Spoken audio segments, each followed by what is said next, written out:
पहले विश्व युद्ध के खत्म होने के साथ ही दूसरे विश्व युद्ध की नींव पड़ गई थी। इस बीच दुनिया में एक ऐसे इंसान का उदय हो रहा था जिसके लिए उसकी सनक, उसकी जिद और उसका गुरूर ही सब कुछ था।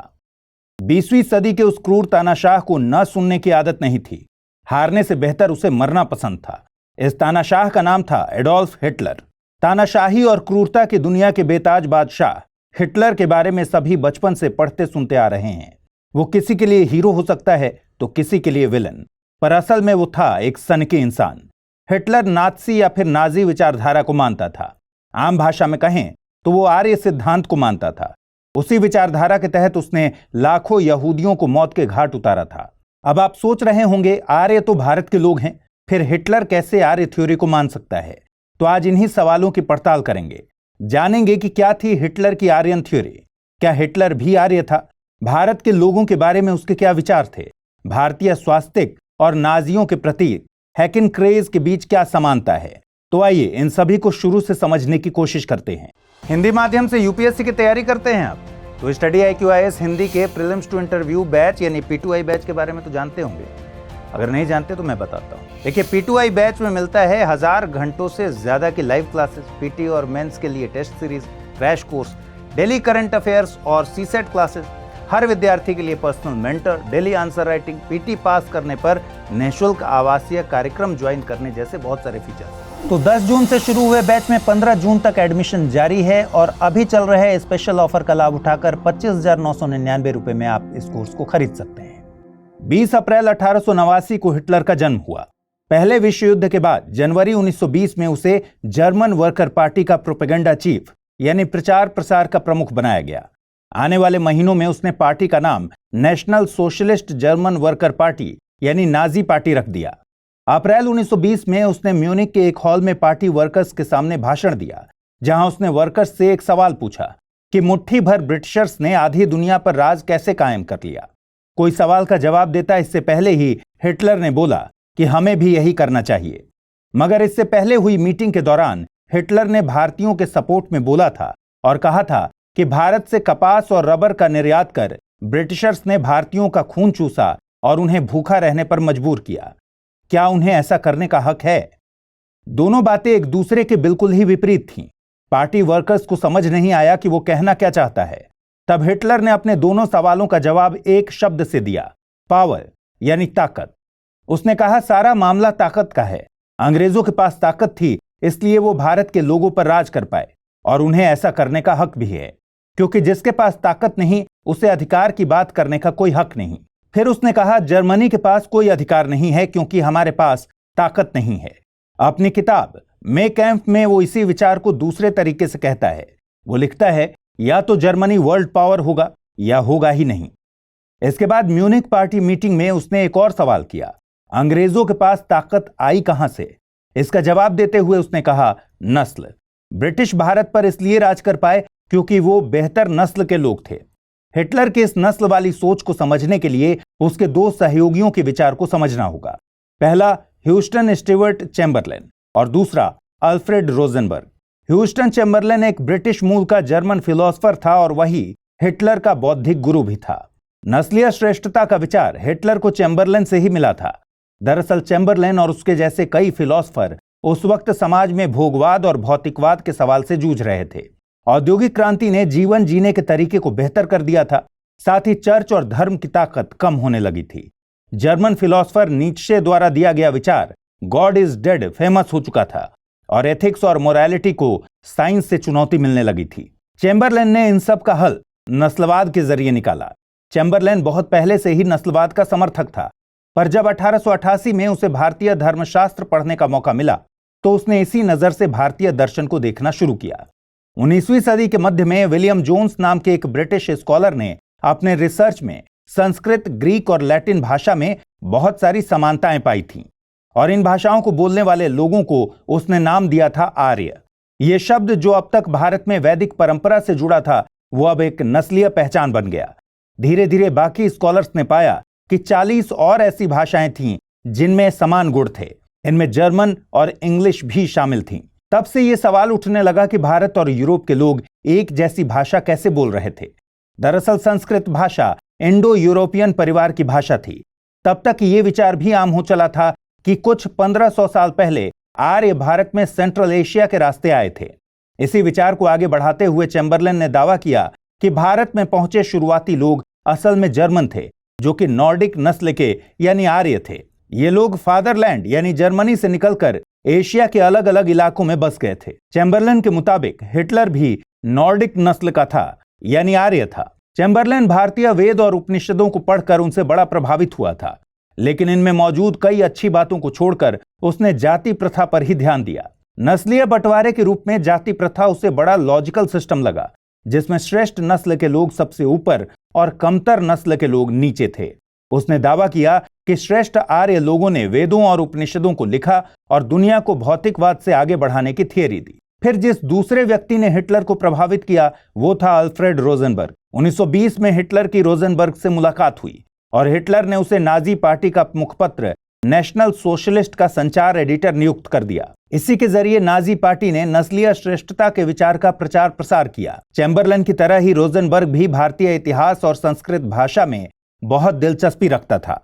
उसने भी उसी सिद्धांत को आगे बढ़ाया कि घोड़ों पर बैठकर नीली आंखों वाले जर्मन लोग भारत में आए और वहां काले लोगों पर अपना राज कायम किया। उसने फ्रेंच डिप्लोमेट जोसेफ ऑर्थर की बात को दोहराते हुए कहा कि गोरे लंबे जर्मन आर्य सभी नस्लों से श्रेष्ठ हैं और इन्हीं लोगों ने भारत में उपनिषदों जैसे महान दर्शन की रचना की।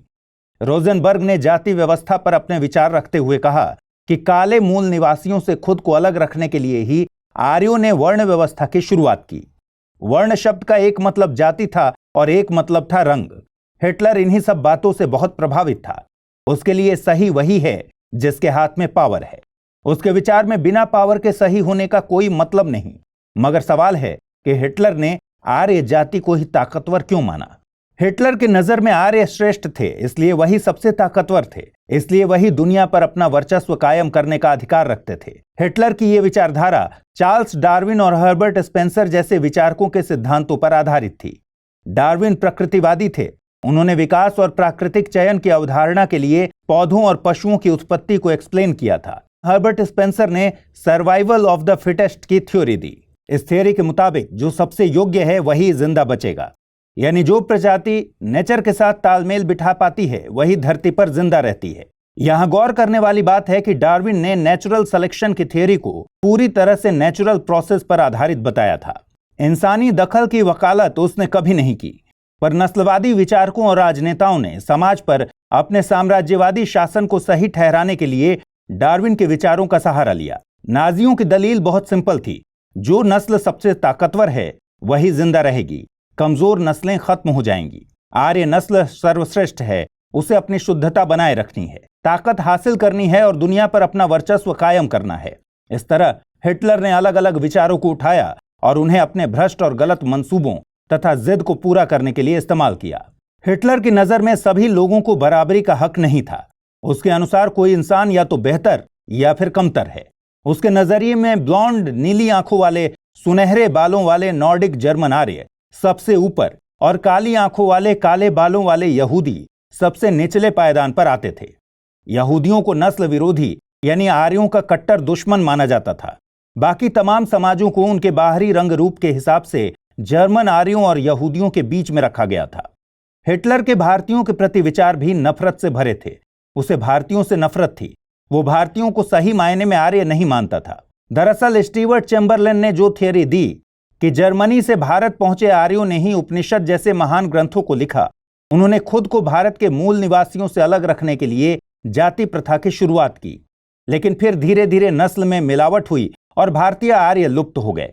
इन्हीं विचारों के चलते हिटलर भारतीयों को कमजोर नस्ल वाला मानता था और ब्रिटिश शासन के हिंसा प्रयोग को इसी वजह से जायज ठहराता था।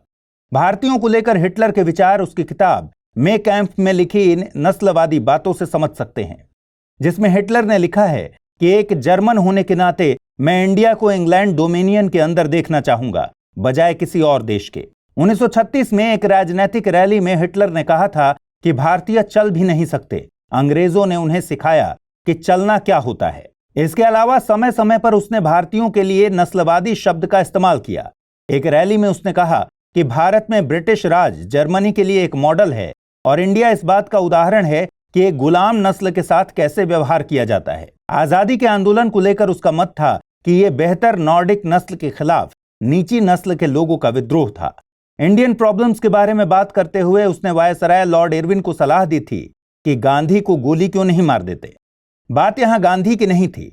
हिटलर मानता था कि भारतीय नीची नस्ल के हैं, इसलिए उनके खिलाफ कोई भी हिंसा जायज है। हिटलर भारतीयों को नीचा समझता था, लेकिन उसने हिंदू धर्म के स्वास्तिक को अपने झंडे में प्रतीक बनाया था। फिर सवाल है कि ऐसा क्यों? असल में हिंदू स्वास्तिक से अलग है नाजी स्वास्तिक। स्वास्तिक एक ज्यामितीय आकृति और एक धार्मिक प्रतीक है जो आमतौर पर भारतीयों, श्रीलंकाई, चीनी, जापानी और अन्य दक्षिण पूर्व एशियाइयों द्वारा इस्तेमाल किया जाता था।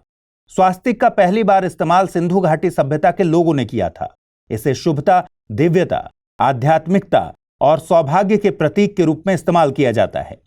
पश्चिमी दुनिया में नाजी जर्मनों ने स्वास्तिक का इस्तेमाल हैकेनक्रेज को तैयार करने के लिए किया था, जो आर्य जाति का प्रतीक बन गया।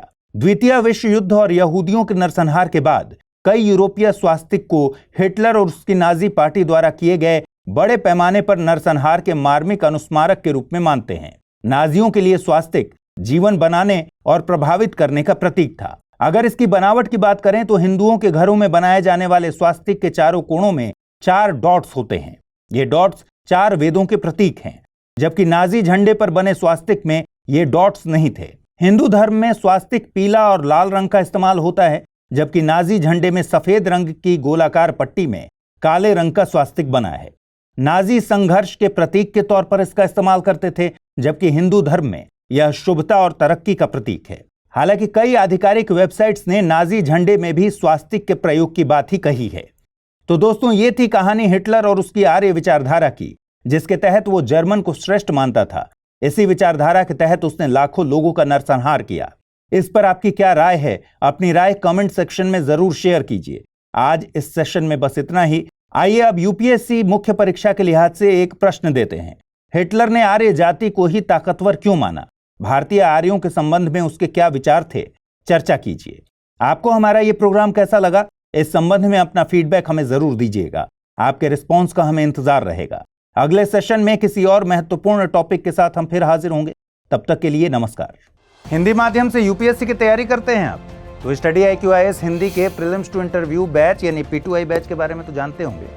अगर नहीं जानते तो मैं बताता हूँ। देखिए, P2I बैच में मिलता है 1000 घंटों से ज्यादा की लाइव क्लासेस, पीटी और मेंस के लिए test series, crash course, daily current affairs और सीसेट क्लासेस, हर विद्यार्थी के लिए personal mentor, daily answer writing, PT pass करने पर निःशुल्क आवासीय कार्यक्रम ज्वाइन करने जैसे बहुत सारे फीचर्स। तो 10 जून से शुरू हुए बैच में 15 जून तक एडमिशन जारी है और अभी चल रहे स्पेशल ऑफर का लाभ उठाकर 25,999 रुपए में आप इस कोर्स को खरीद सकते हैं।